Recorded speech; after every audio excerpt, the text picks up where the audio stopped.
good to see that bass. It's good to hear it too.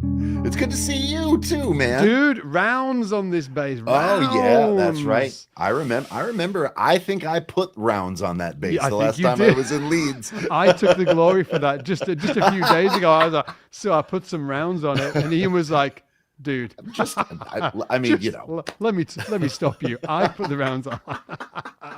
Oh, great. Like I'm the guy that needs to be like, oh no, I did that. But I remember it was wearing flats for a very long time, and it had a change for the longest time. Yeah, for the longest time. I'm just going to see if we're on live. If you guys can hear us and you can see us, please give me a yo in the comments. It would be amazing to see you. I think we're on. Give us a shout in the comments if you can see us and you can hear us. Love to hear from you, and let us know where you're from as well. Where you are? Where are you in the world today? Yeah, absolutely. Cool to find out. But yeah, I'm glad I've got this bass back. Well, not that it went anyway, but you know how it is, dude. Bass is awesome. I love that bass, man. You know how it is. You go, you come back. You go, you come back. Absolutely. It's like a relationship when you're in your teens. On and off again. You get there's a lot of bad breakups, you know. Yeah, man. Back together, are we? It's like, oh yeah, family's judging you. Like, oh, I see. Oh, back for a fifth time, eh? Yeah, exactly. Yeah. Oh man, I've got the chat open here as well. It's great, you guys. It looks like you can hear us and see us. Fantastic. We got Missouri in the house, Germany, Indiana in the house. Oh, Bulgaria. London. Yeah. Oh, incredible. Philly in the US. Love it. Seoul, South Korea. Very good. Oh, it's awesome, you guys.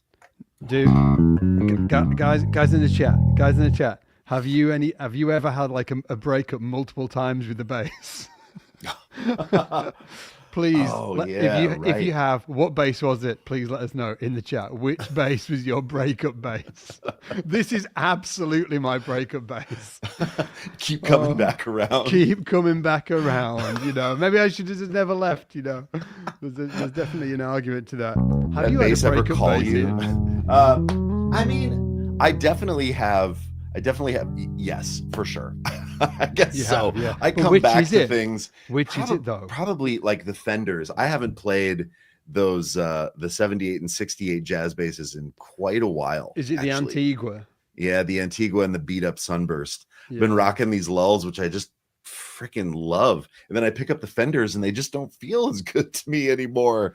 You know? So yeah, man. I don't know. It feels right. The choice right now feels right. So maybe there's no going back. The breakup happened. Maybe it's over. It's a divorce. Yeah, you're divorcing, yeah. Hey, listen up, people. So we're going to be talking about time and groove today. So if you are interested, and frickin' heck you should be, if you're a bassist, you should really be interested in time and groove. That's what we're going to be talking about today. We kind of like asynchronously messaged each other, Ian and I, who messaged each other, getting ready for today. And I messaged you and I was like, get some exercises ready. And I was like, I'll get some ready as well. But we don't really know what each other's exercises are. So I'm really excited to hear Ian's, because time and groove is something that I'm always trying to work on. It's like a forever endeavor is trying to, wow, kind of rhymes that. Forever endeavor. And forever endeavor, yeah. So it's one of them things that I'm constantly working on, looking for new exercises and really trying to enjoy the process as well, because I think that enjoying the process of practicing time and groove is really important. And one of the things I just want to point out right at the top is that sometimes time and groove is like, it's kind of like trying to grab a cloud, right? It's just, you know, it's like more elusive than learning a lick. You can learn a lick, right? You can sort of like, oh, now I can't play the lick. You practice the lick. Yeah, I've got the lick down, right? Whatever, you know, whatever it is, the triplets, the sort of like this, whatever, right? You can sort of like, there's a clear before and after, where time is like smoke. It's like you're sort of like wandering through the fog. But here's the deal. It's actually one of the most, if not maybe the most important part of being a bass player is being able to play a groove, a bass line with incredible time and being really confident about your time. So my assumption is, what's the question to ask, Ian, to get a gauge of like how comfortable people feel about their time? Well, I mean, I think if it does feel sort of ethereal to you or sort of like smoke, it isn't.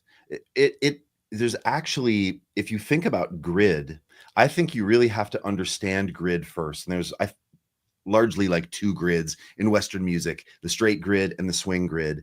And if you understand those and really actually understand the placement of each note, where it goes perfectly, like metronomically on the grid, it is only then when you can kind of peel back and see into the matrix and then start to alter that. So the smoke comes from when you're pushing, pulling, the Dilla feel. It's like that sort of feels like, oh, wow, okay, we're really able to bend time, but that really only comes from the understanding, deep understanding of grid perfect note value. It's like you got to learn the rules before you can bend, before you can break them. Yeah. And you might not even fully understand whether you've got good time or not, whether you can actually play in the center of the grid. We'll get into what the grid is in just a second, but some of the exercises we'll be showing you today will let you know. So you will definitively know, oh, my time's amazing. I do not need to work on my time and groove at all. Or the opposite of that might be like, oh, actually, my time and groove isn't good at all, and I've got a lot of work to do. And the majority of the students that I've worked with in the past will fall into that group. And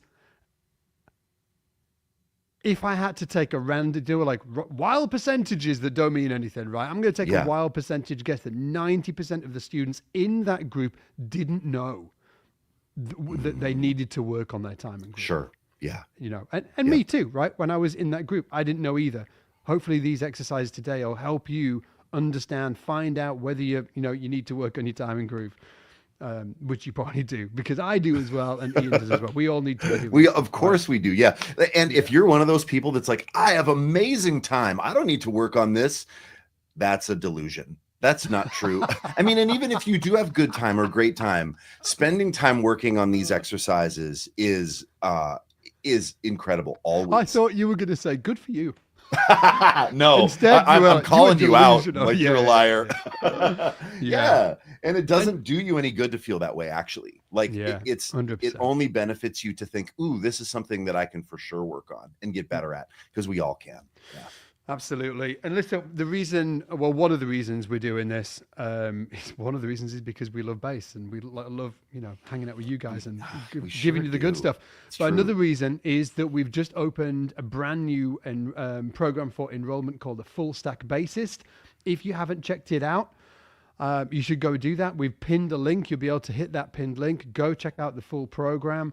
Headline is, Time and Groove is part of the curriculum over there. It's probably the biggest curriculum, biggest program that we've ever created. It's a full 12-month long intensive program. The main focus of it is like bassline creation, groove, time, becoming like what we're calling a full stack bassist. One of those bassists who turns up and can just absolutely pin it down, comes up and understands sort of like the goods, right? If you do want to check it out, it is open for enrollment right now, and we've pinned a link. So go check it out. We'll talk a little bit more about it at the end of this call, but it's super cool. And there's a whole story about how it came to be, and we'll talk about it later on. Oh, anyway, it's great. Dude, yeah, check out the link, really, everybody. Yeah. Like the page is really cool, and it will answer all of your questions. And I was part of creating this program as well. I did an entire module on time and groove, and I am for it. I believe in it. I think it's a really cool program. So you should absolutely check it out. Fullstackbassist.com. Yeah. And it's got a full story on there. Even if you don't check out the program, the actual page you'll go to, it's got a story about me. Yes. It's a story about me and how before I was working on my time and groove and bass lines and stuff like that. It's fun. It's something I've not really spoken about before. Anyway, dude, do you want to kick it off with one of your exercises? Yeah. So the module that I did in full stack around time and groove has so many exercises, and there's just not time to do it right now. But I'm going to give you the one thing, and everyone can do it. Look at me, YouTube. Everybody can do this. Okay. So Scott, if you want to join me, you just can't have your bass volume on, or the time will be insane with the delay. You but might I feel pick like up you can mime it. Yeah, I'll mime it. But check this out. So I want you just do this with me. If you have a bass with you, why not? Like, why not pick it up and try this? So I've got to click at 60 BPM. Shout out SBL Groove Trainer. Come on, the best app ever. And what I'm going to do is I'm just going to play a C in whole notes with a nice sound and hopefully nice time. And then what I'm going to do is I'm going to close my eyes and focus on only this. And then I'm also going to think about bouncing my head, leg in quarter notes or eighth notes to subdivide what I'm playing. I'm only playing a whole note. Ooh, I was a little behind there. Did you hear that? How are you feeling? I think what you need to do is slow everything down. Come to this place of simplicity. And what you're aiming for is to cut the beat through the center. If you play this, listen, way on top, way too on top. If you play this, way too far back, right? If you're here, even that was a little on top. I'm going to try to be center, right through the center of the beat, okay? When you start to feel good about that, I want us to move to half notes. Here we go. 1, 2, 3. So now I'm playing on beats 1 and 3.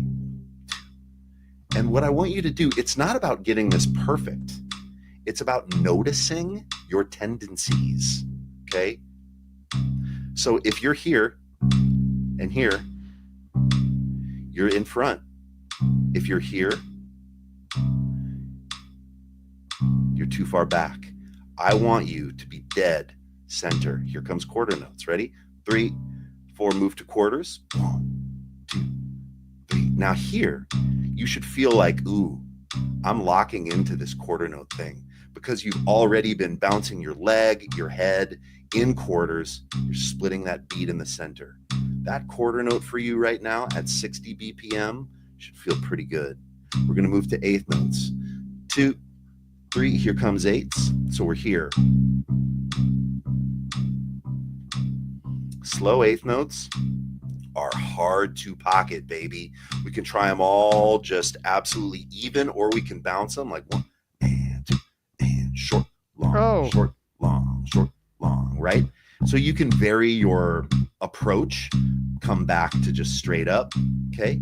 Now here's a transition to make. We're going to move to triplets. Ready? 3, 4, like 1, la, 2, la, 3, la, 4, la, triple, triple, triple, triple, right?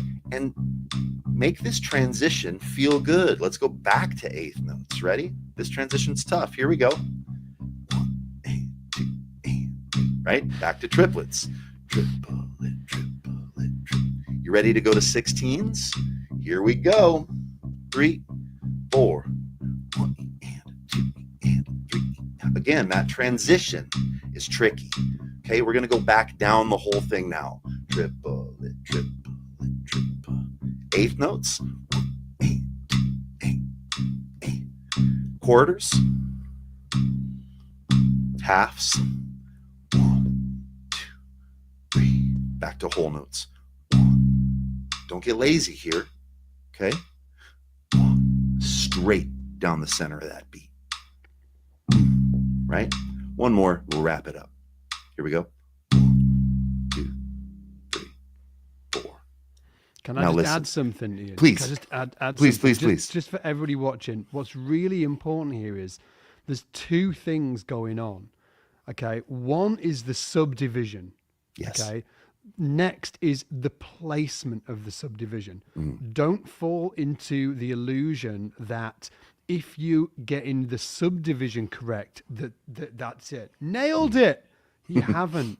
It's the placement of the subdivision. So if you Yes. remember right at the start of that exercise, Ian was talking about cutting that beat in half, meaning like he wants to be absolutely on the center of that click, not in front of it, not behind it, on the center. Yeah. Now, when you go through the subdivisions, it's really easy to forget that that's the deal. That you really still want to, like when that click comes in, you don't want to be in front, you don't want to be behind, you want to be absolutely on it. So Yes. just wanted to shout out because I'm just like reflecting on what I used to do a long Sure. time ago when I was like, oh, I'm going to do my subdivisions with this metronome. And the subdivision became the actual goal, but there's two goals. It's the subdivision and the placement. Yes. Just because you're playing a subdivision of eighth notes doesn't mean that it's in time or doesn't mean that it sounds good. Yeah. I think like if you're pulling back or pushing forward, what makes that sound good is your previous adherence to center and then the evenness of pulling back, right? So like if I were to play eighth notes at 60 again, 1, 8, 2, 8, right? If I'm there and I want to pull back, 1,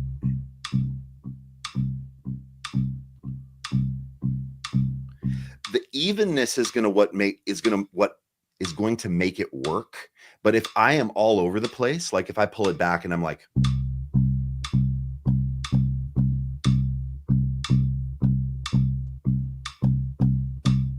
those are eighth notes, but those are not even eighth notes, and then it just sounds like a mess. Yeah. So it is about the precision and the evenness of your syncopation. Like think about a drummer, right? If a drummer is playing wonky syncopations, they might be playing 16th notes, but if it's all over the place, oh, it's a disaster. Yeah. And listen, if you're on the stream right now and you're like, oh, maybe I'll try this and picked up your bass and you did that. I went through it faster than I go through it in the program, but that is an incredible warm up because it really centers you. It's a really nice thing to get rid of the noise of like playing all the familiar licks that you know. And it really humbles you because you start to really hear where your tendencies lie, especially when you're playing those early subdivisions, whole notes, half notes. And I know that can be boring, quote unquote, but don't let it be. Like don't let it be boring. And I saw a few folks here say about sound as well. And I really do think it's a time in which you can also really think about your sound and the core thing that you're producing on the bass, because you're not playing any notes. There's no left hand involved, or there's no fretting hand. It's all plucking hand. Yeah. And there's a few more we can go to from there, Scott, if you want to do the next one in line, or what do you want to do? What do you want me to take it, or do you want to take it? I've got another thing. Like if we feel good about that, there's something that I always do. I've done this with my students for 20 years, and I still do this myself. I'm just going to speed this up so that it doesn't take as long, but check it out. So if I have a click now at 80, okay? So I've got the click at 80. Do this with me, you guys. Let's play an A major scale. And what we're going to do, and even before we do this is the goal. But before we do that, let's play a bar of quarters, a bar of eighths, half bar of eighths, and then a half bar of 16ths. So it goes like this: 1, 2, 3, 4, 1, 8, 2, and 3, and 4, and you want to cut that beat right down the center. The tendency of mine early was to do this,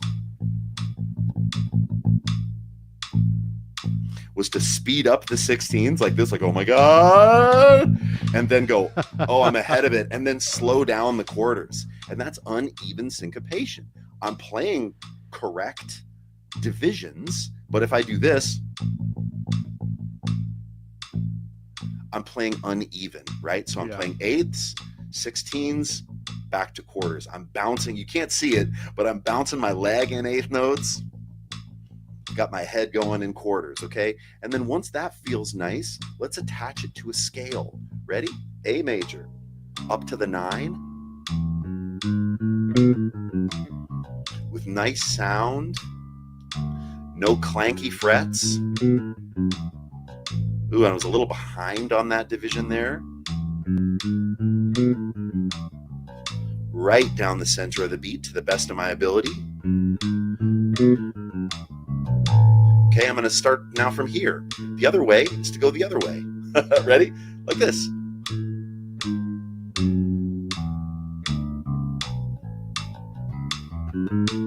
Nice. Right? And slower is harder. You can always push yourself with the tempo on that as well and see how fast you can do it, which is sort of fun. And I think that's fine to do. But slower, like if I cut that in half, slower is far harder. Yeah. So that's an excellent exercise. And I call that, are you ready for the name? The metronome exercise. So creative. But it's wonderful. And of course, then you can attach that to whatever mode you want. If you're working through your harmonic minor, if you're working through any of your modes, right, you can attach that. And it's excellent. It just focuses on 3 divisions, quarters, eighths, sixteens, and it helps get both hands working together. Yeah. And check this out as well. The reason this exercise is so critical is because, well, we fall into the same trap that drummers do. Drummers, I'm speaking to you right now. And what will happen is, and if you've been in bands, you will have experienced this, right? So you're playing along with the drum, you're playing the song, right? Everything feels great.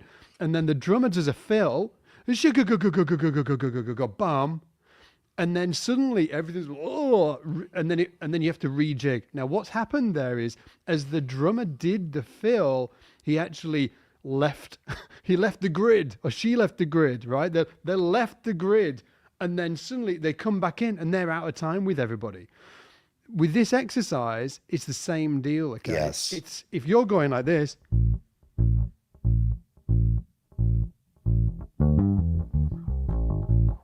that little thing there,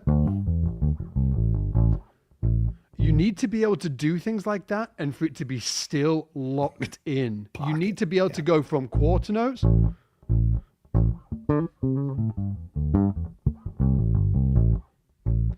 all of that to be within the grid, be in the pocket. And what happens is, because we don't practice stuff like the exercise that Ian just did, right? Well, we're going like this, and then we do the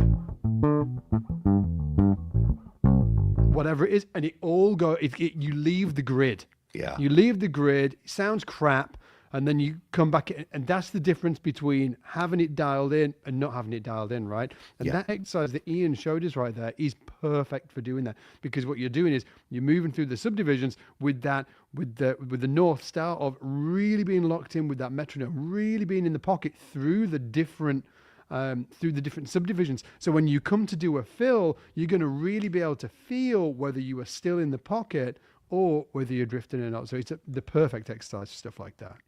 Yeah, I think so. I think it's wonderful. I remember I was a musical director at a church for a number of years, and a thing that I would do to drummers that were new, that maybe were struggling to play with click on stage, is just talk to them about doing 4-bar phrases, and at the end of a 4-bar thing, fill. So, you're playing boom, count, 2, right? Beat 3, and then a fill. And then you're back in. Right back in. Right. Yes. Yeah. And what's your tendency? And, so it's like groove fill exercises. And you can do that on the bass as well. Yeah. Right. If you have a click going or a groove going and you're playing.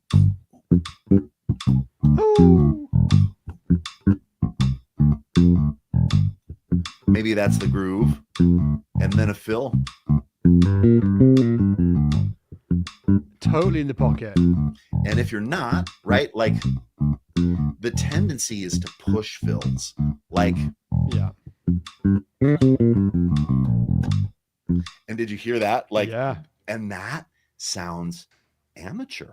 Like when fills get pushed and then the one is rushed, and then there's this like, to get back. Instant warning, like, it's brutal. Yeah, it's brutal. And everybody in the band, the ship you know, if you think about you're on a ship, the ship starts to hit some squally seas. You know what I'm saying? It's just, you're like, oh my God.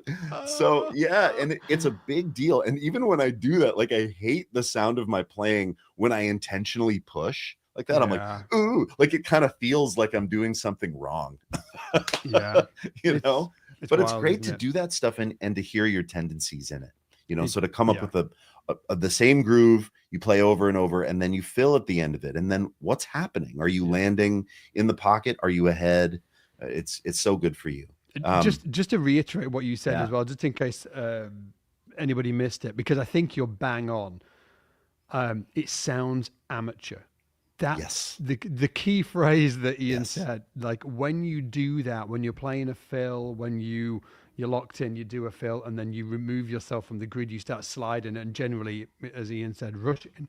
It just sounds really amateur, and it's something to look out for. If you are in that beginner to intermediate stage, or maybe intermediate, and you want to push to that sort of like pro, semi-pro level, that's this kind of stuff is the stuff that you really need to work on, not your double hand tapping. Unfortunately, it's true. It's true. Even You know, though that stuff's pretty awesome, dude. No, yeah. No one wants that.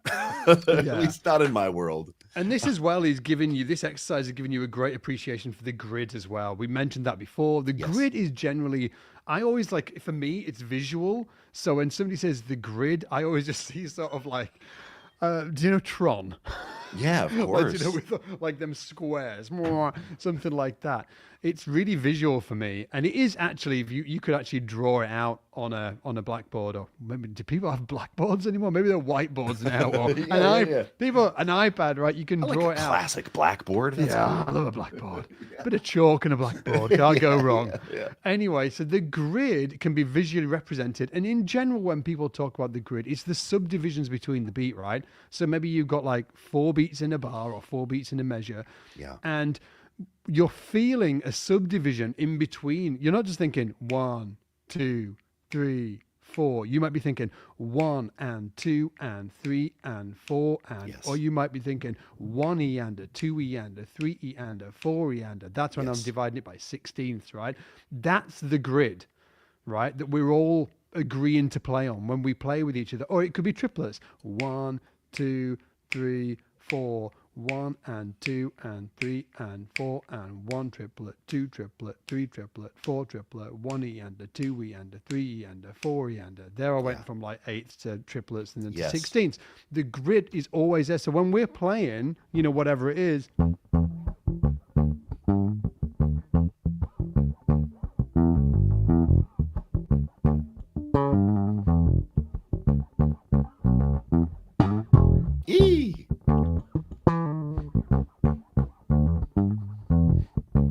Right, it's all locked into that 1 and 2 and 3 and 4. Or I've got 1 eander, 2 eander, 3 eander, 4 eander, and I'm really feeling that internally.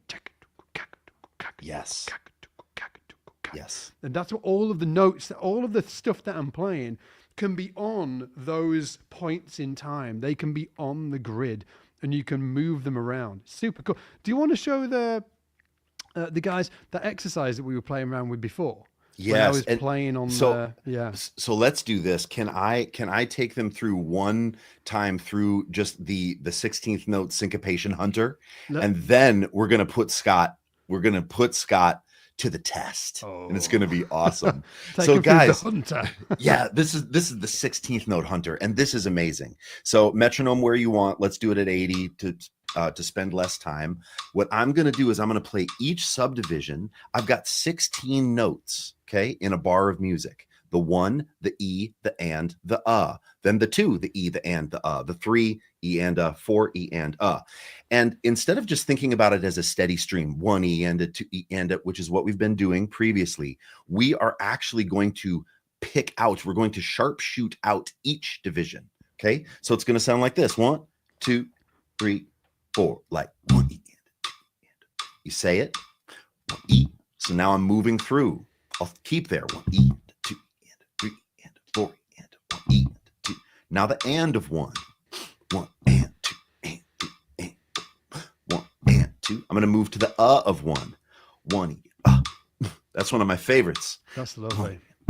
That's fun. Now we're going to move to beat 2. 1, 2. Yeah, just the one division, right? Yeah. 1, 2. Here is the E of 2.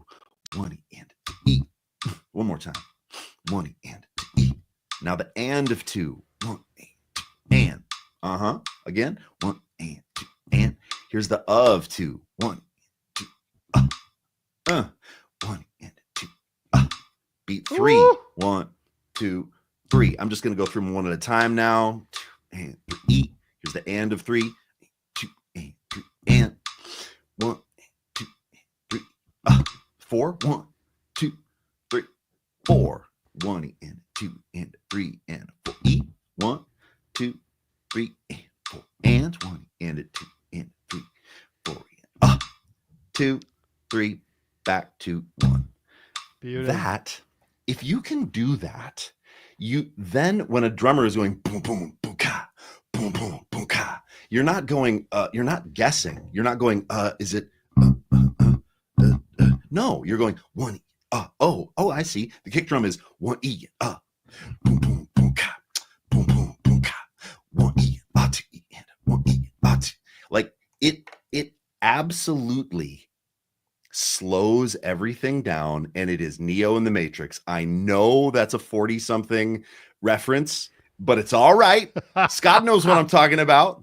Shout out in the comments if you remember the Matrix. But you see, it's like, oh, this isn't actually nebulous. This is actually about precision. And then once you have precision, then your taste and your tendencies allow you to start to elastic time, move things around. But I really think understanding the divisions is really critical. Are you guys ready to put Scott to the test? Scott Devine, are you ready? No, I don't find this exercise hard. I find it hard when somebody's like, the out of 3. I'm like, huh? I find it easy in my head, but when somebody tells me to play on a specific, I'm like what? Yeah. Well, yeah, okay. but it's just like, it's just like chords though. It's like if you think, the 7 of an A major 7, like, yeah, but you right, like that's a thing. Like you are such a harmony guy, and I think that sometimes when and that's a little bit more tricky for me. But the of 3, I'm like 3.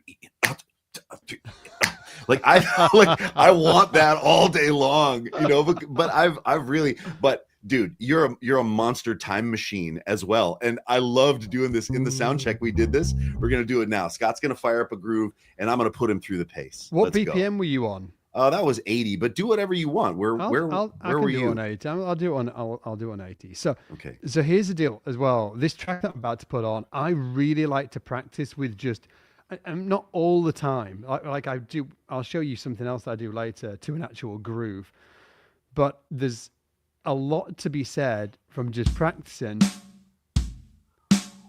with just a kick and a snare. Hell yeah. Because then the subdivisions are on me, right? Not That's right. on the drummer. So for instance,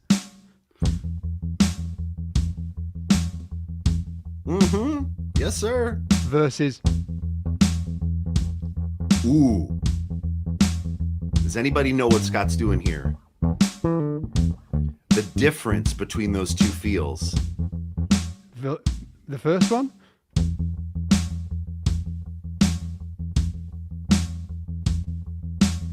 Moving to the second one?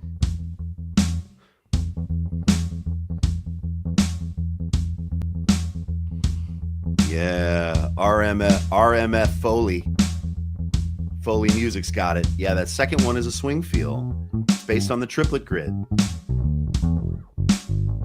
Yeah. So my point is that's why I like playing with a kick and snare, because none of that information is given to you. It's just open. It's up for grabs, right? Yes. And there's a cool exercise to practice that as well. So I'll get onto that in 1 second. But first, okay. So I can't wait. Ian's gonna tell me where to play on the grid. Let's see what happens. Okay, here we go. 80 BPM. I want you, Scott, to play beat 1 always. 1 is going to be home base for you. And then I want you to play the next subdivision sequentially. Okay, so we're going to do right now the 1E. So this is just on the 1, right? But you also want me to play on the 1E. So it's like... Yep. Yes. Yeah? Listen to that. So now Scott's got 1E. He's actually playing 1E, 3E, right? If you're thinking about the beat. Oh, yeah. Don't we 1E. That's okay. 3, 4. I do. Yes. So that is actually 1E. Now, Scott, I want you to move to 1 and. Yeah. Let me just say it out loud. So it's a 1 and 2 and 3 and 4 and 1 and 2 and 3. Excellent. Next time around, I want you to move to the 1 and the The of what? Yep. The of 1. Yep. Okay. So Ooh. Yeah, listen to that. Funky. Oh, getting cheeky. And see, that's so hip. That's so hip. So right away, like Scott played 2 notes, the 1 and the and then it actually inspired him to move out and play another groove. You're building a bass line with this right now, which is dope. Now, you ready? One 16th note change, and it's going to sound so square. I want you to play on 1 and 2. Okay, here we go. Right. So there's beat 1, 2. Listen to that. 1 frickin' 16th note, and it is a completely different sound. Now, can we play the 1 and the E of 2, Mr. Divine? Maybe. Here we go. Woo-hoo-hoo! Listen to how different that sounds. When I'm practicing this stuff as well, I just like to keep the notes short. I don't like to do this so much. Right. Good call. We have length or shortness in our corner, right? We get to choose. Yeah. But what if you did beat 1 long and then the E of 2 short? That's kind of hip, you know? Yeah. But I agree. Nice. I agree. When you're working on it, keeping them short is nice. Makes me play here. Yes. Awesome. How about the and of 2 now? Okay, here we go. That's it. Listen to how square that sounds against it. Uh-huh. How about the of 2? Yeah, that's it. How about beat 3? There we go. That's it. So killing. How about the E of 3, Divine? E. We're going to take it all the way. The and of 3. And a 3. That's it. 2, and listen. 3, and 4. 1. So see how Scott's subdividing that in his mind. 1, 2, 3, and 4. Now the of 3. 1, 2, 3, and Yes. 2, 3, and 2, 3, and and then there's all this space. 3, yeah, damn right. 3, yeah. Make it square. Put it on beat 4 now. 3. Yeah. It's hip. It's still hip with the slap, dude. It's still hip. 2, 3, 4. Yeah. Okay. 3. The E of 4. You're doing so good, by the way. 1, 2, 3, 4. 1, 2, yeah. 3, 4. 1. Yeah. See, and Scott's even counting straight and then playing the syncopation. That's ninja. Ninja, dude. Killing. The and of 4. And of 4. I was enjoying it too much. You're like, I'm not moving on. 1. Yeah, that's it. 3, 4. Let's take it all the way to the of 4. You're almost done. 2, 3. Yeah, that's it. There's the of 4. 2. Oh my God. 4 and 1. This is your last bar right here. 1, 2, 3, 4, 1. Hey! Oh my God, dude. Give it up for Mr. Divine. Give it up. That was What a great killing. example of how cool it is. Just like, like baseline creation can be really kind of just like mysterious. There you go.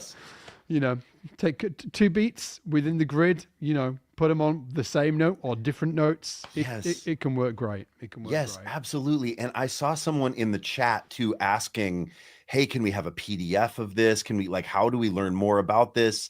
And I got to say that all this stuff plus now just imagine you can do that with other beats. You can do groupings of beats, moving the grouping through the 16th note grid. There's the swing grid. There's all that stuff, which is all represented in the full stack bassist. Like if you really want to do this, if this is more than just you're like checking out morning, you got a coffee and you're like, oh yeah, I could maybe work on my time. And then you see Scott do that and you're like, oh, dang, I can't do that.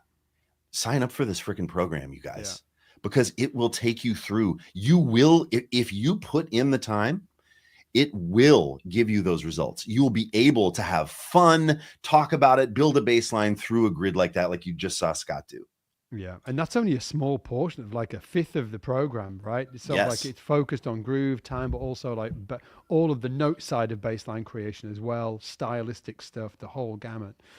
So yeah, definitely we've pinned a comment. You can go click on that pinned comment, go check out the program, or just go to fullstackbassist.com. I will say as well, something wacky we're doing this time around is it's a 12-month program, right? So it's a full 12-month program. You get a 12-month guarantee as well.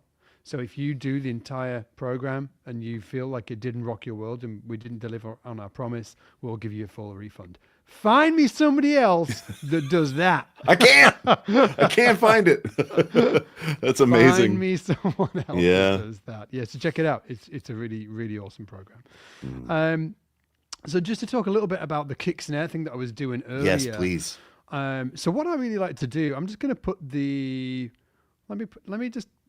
going to put it up to like 85 BPM. So 85 BPM, just kick and snare. And what I really like to do to begin with is just play 16ths with that grid.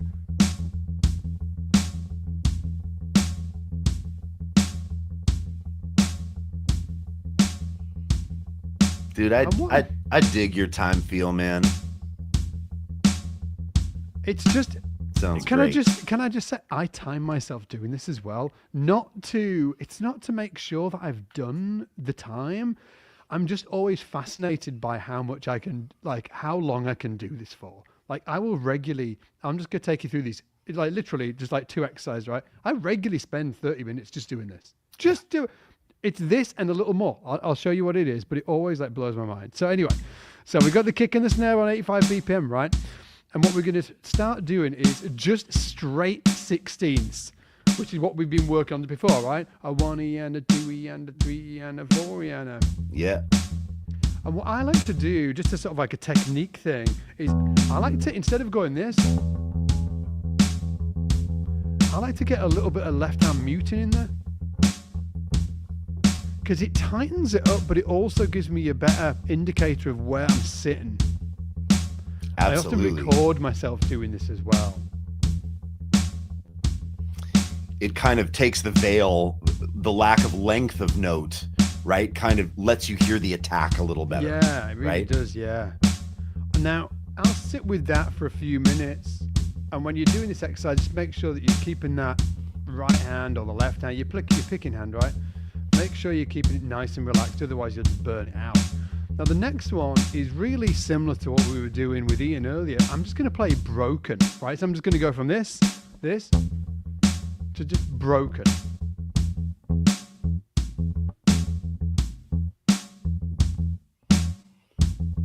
And you're not counting this, right? You're just you're thinking about just playing a broken stream of 16th notes, random. People saying strong Rocco Prestia vibes in the chat, Scott Divine. People are giving it up to you. So it feels like Rocco, baby. I bet Rocco could do this. I bet he could. Now,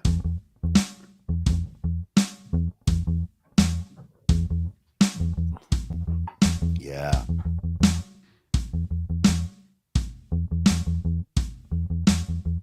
inside I'm feeling this, right?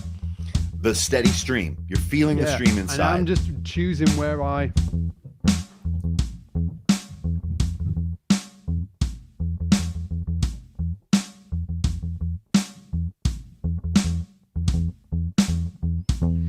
Ooh, okay. Yep. Right. So once you've done that, then you can start putting ghost notes with it.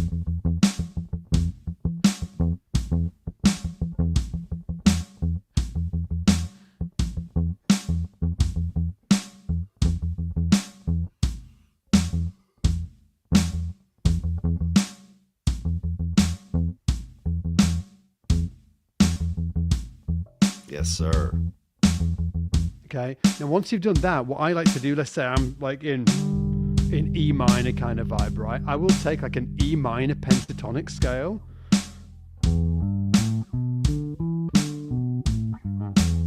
Right. I'll take that E minor pentatonic scale, and that now becomes all of the notes that I can use within this groove, right? So.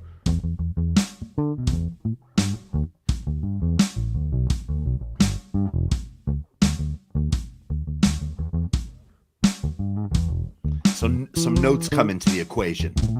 Yeah. Other than just a stream of E's.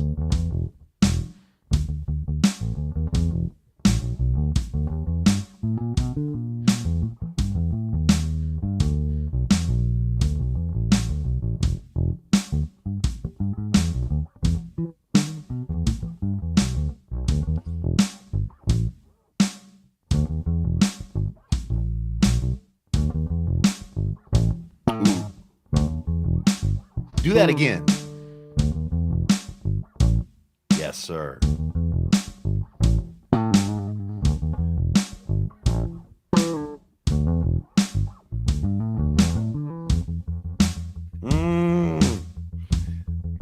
So it's like, I love it. So it's kind of this sort of like 3-4 part thing. Constant sixteenths, then broken sixteenths, then you can start putting ghost notes in there, and then finally you just start exploring around that tonality. And what I'm practicing is just staying on the grid. Now the next version, I'm not going to go all the way through it, but it's the same thing but swung. So that's switching over to that triplet grid.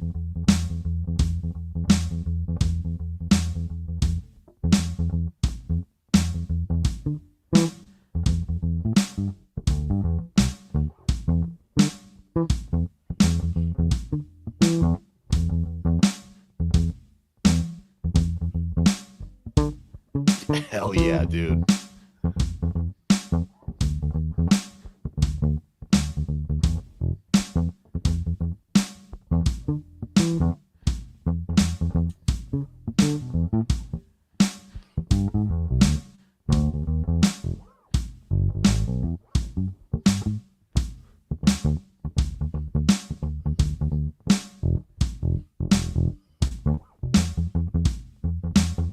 And that for me, I'm trying to get better at that. Like, it's so interesting. I've gone down this whole rabbit hole recently of like swing feel, like even swing and funk is like just outrageously variable. And I'm really trying to dial that in. I'm really trying to get better at it, because I think sound nice, man. Well, I'll just in transparency, what I find is I start doing this exercise. I've been doing this exercise for a long time, doing this exercise. And it takes me a little while, and then I'm like, there it is. That's the swing feel I was.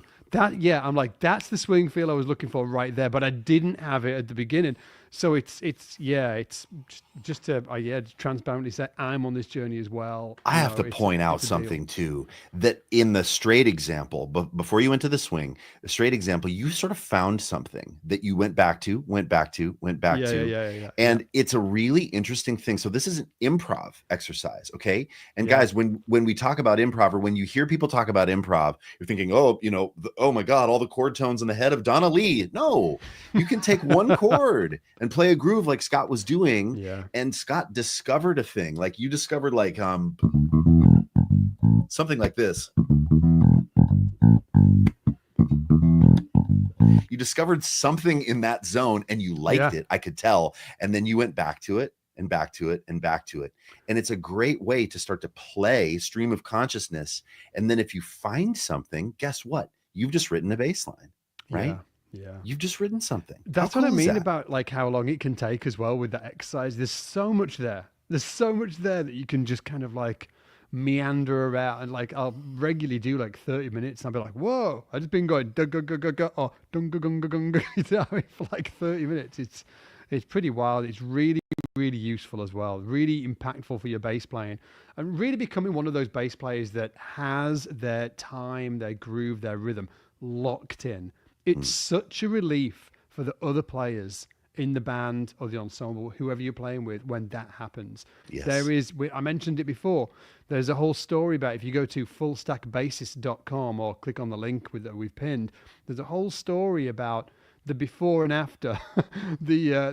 Me before, what happened. There was an interesting story about when I first moved to Leeds. And I was struggling to get gigs. Side note, I've been playing professionally, right? I'm not, like Right. I'd been out there playing professionally, but I was struggling to get gigs. And I'll tell you all about why, and then what I did to change that. And it's all to do with time, groove, really like discovering that within yourself, and then leaning in and putting the work in to make that happen, because it's available to everybody. There's not Yes, it sort of is. like this secret, crop of people that were just sort of like born with this, it's just not like that. It's, you can really develop great time and groove. Yeah. Yeah.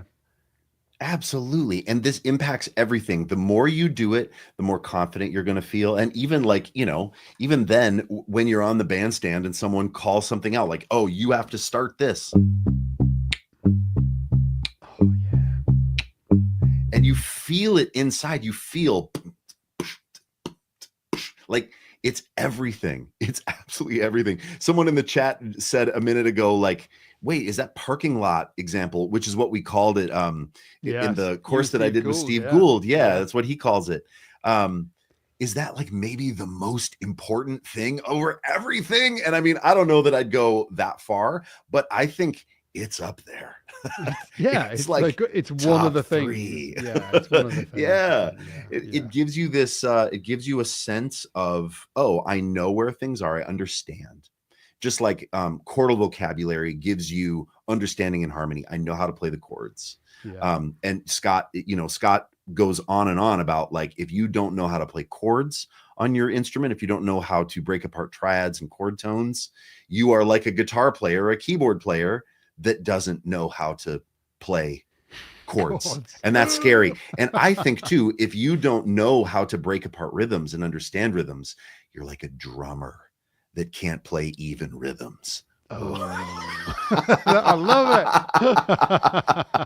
it. We don't want that. We don't want that. So Yeah, help yourself out. Fullstackbasis.com is the place to go. This is, I mean, we've been talking about this now for almost an hour, and this is but just a tiny fragment of the yeah, full program. And even in terms of the time and feel module, I go into talking about how to think about playing with a kick, how to think about playing against the kick, how to think about laying back, pushing forward. There's so much more in regard to time feel.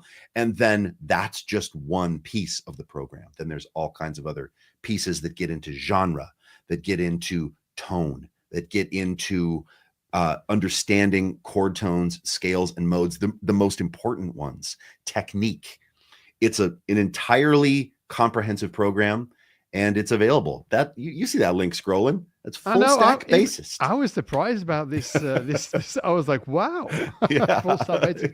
Let me say this one thing as well, just because you were talking about it's in the program, but it's something that I think that I didn't fully understand when I was not only starting out, but just until sort of like well into my journey of bass, is that what we've been talking about today, even though it might feel like this is like the like really tough, like you might be doing it like, this is really tough. It's not. Once you get these subdivisions down, you're Yes. going to be golden, right? But here's what I wanted to say is this is kind of like the start, because once you've got this initial thing, and I mean like it really is like this initial stuff, even though it's very important and I'm practicing it every day, once you've got that not out of the way, but once you've got it locked in, this other world opens up Yeah.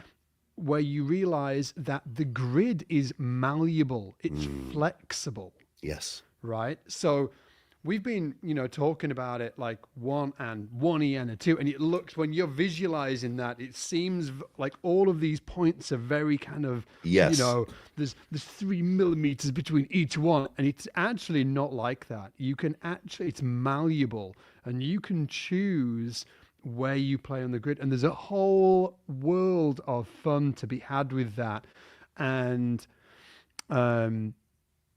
yeah, like I was telling Ian earlier, I've been thinking about a lot about this recently, and Rob Harris, the guitar player from Jamiroquai, I was like, listen, because you listen to some musicians and you're like, God damn, like they sound incredible. And they're Yes.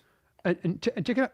They're not like doing a Satriani or a Vi, although they are incredible as well. I don't mean that. Like, It's not about the notes they're playing or the some player can just be like playing a chord and Yep, absolutely. right, and it just feels you're just like, this is incredible, and Yes. they're playing just a regular chord in a regular kind of like subdivision whatever, but it feels or sounds something like incredible. What they're doing is they're taking advantage of the malleableness of time. And in some styles of music, what you can like funk, like specifically not specifically, but in some different styles of music, you can actually start moving where the placement of your notes are. And in this example, I was like listening to Rob Harris from Jamiroquai do this, and he was like playing this. He was just like playing like on the beat. He was like, here's on the beat, and he's like playing this rhythm. It sounded good. He sounded great. He's a guitar player from Jamiroquai. And then he would just be like, and here's behind the beat, and he just like, it's like switching a gear, or like, and suddenly it just went, It felt sat a little better, yeah. amazing. And then he switched back in the beat, and then off the beat, and then Yep. and there's a whole like methodology. There's a whole way of getting to that point when you're ready Yes. to learn that stuff, and then developing that. Ian talks about it in Full Stack Bassist, and it's just so good. It's so good. Once Yeah. you've got this stuff out the way, then I'm not out the way. Once you've got it locked in, you can understand it, and then you can start playing with like placement. Exactly.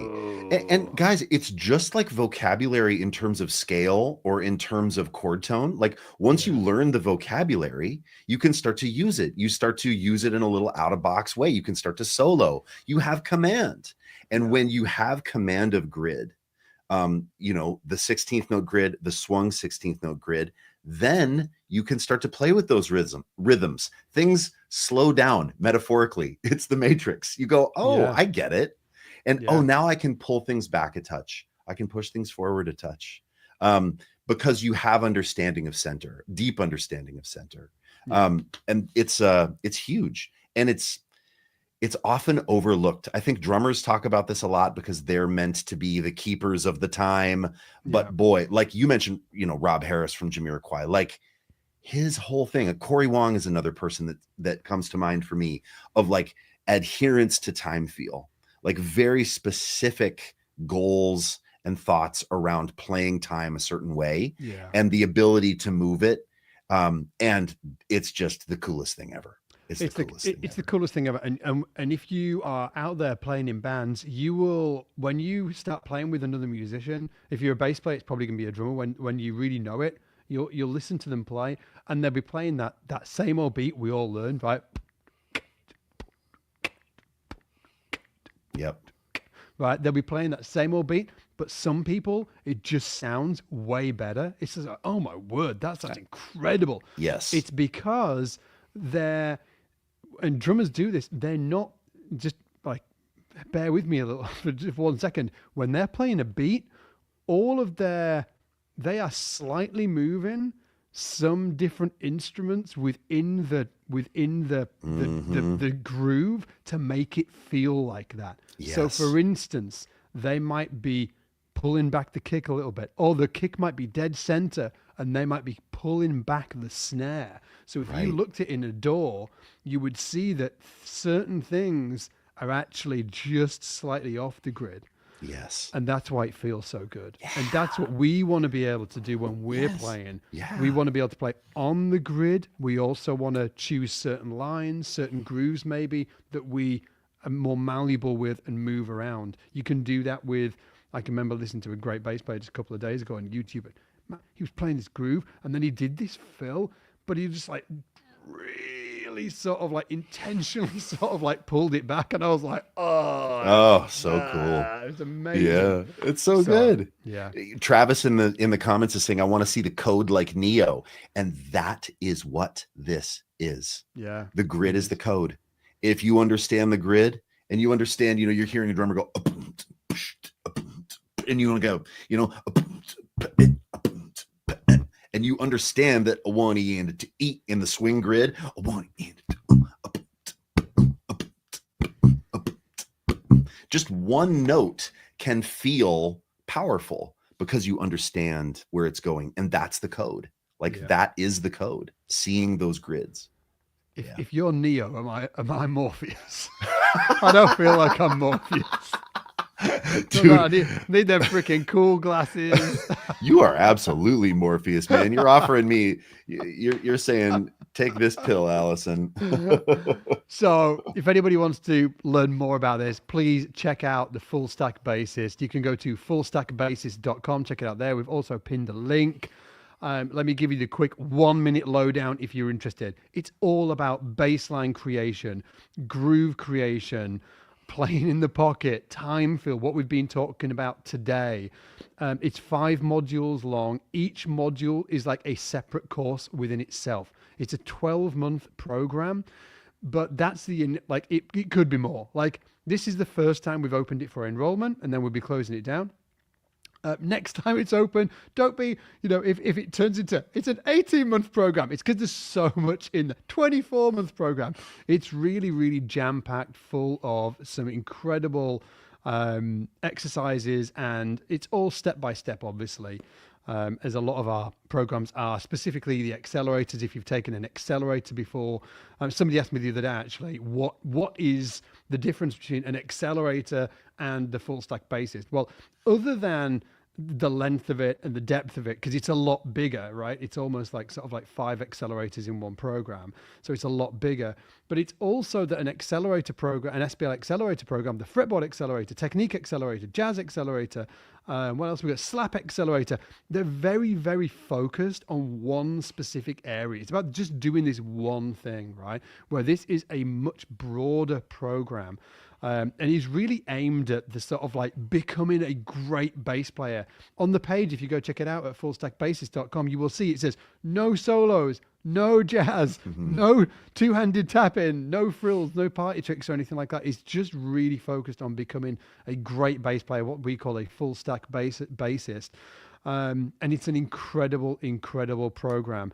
And the reason why it became so large and it's a beast of a program is I just thank you for all of the comments. I saw a bunch of you saying, great to hear that the shoulder's repairing itself. I actually had a full shoulder reconstruction surgery around 8 or 9 weeks ago now. If anybody's wondering, it's still really, really sore. Just to put it out there, I've been on a trip. I thought I was just going to come back and be like, yeah, but it's freaking painful and sore. But all that said, it's fine though. It is fine. I'm doing my physical therapy.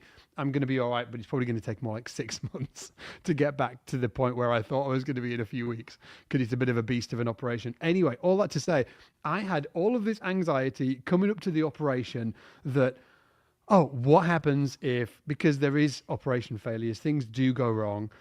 What happens if that was it? I could never create a bass program again. This was it. This was my only chance. So I had all of this anxiety of this operation coming up as we were creating and working on the full stack bassist. So I was like silently and interestingly, I didn't even share it with Ian afterwards. Was like, after the operation, he was like, you maybe should have shared that. Because I think sort of like part of the team Yeah. thought I'd gone a little mad. Yeah. And I had gone sort of like a little mad because I was so freaking silently stressed out about this operation that I thought I would just had all of these sort of like doom and gloom thoughts about what happens if it goes wrong. This might be the last program they ever create. Thankfully, it did go okay, but that's just to sort of like give you the context of why this program became such a sort of like a broad program focused on all of these different things and what I really wanted to bring to the table if it was my final thing. And I thought to myself, if this is the last thing that I ever created, what would it be? Right? The piece de resistance. Exactly. If this was the last thing, what would it be? And this was it.